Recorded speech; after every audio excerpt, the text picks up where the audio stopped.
Pythonic way to check if all elements evaluate to false or all elements evaluate to true.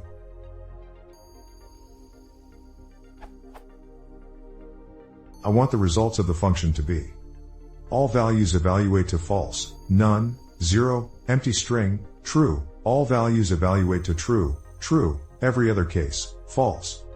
This is my try-edit.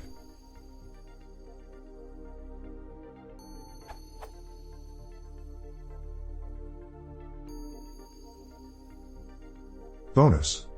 What should this function be named?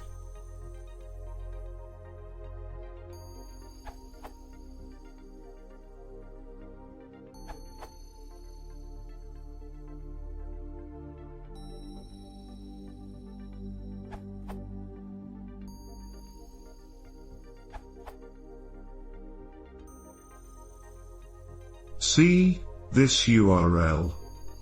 See this URL.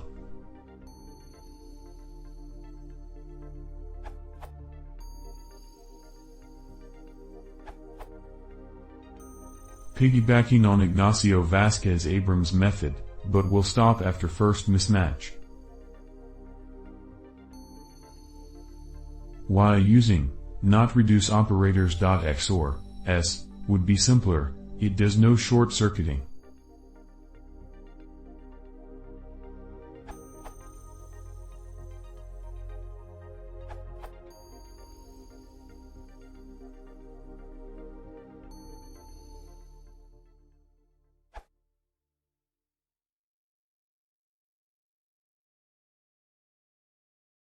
You don't see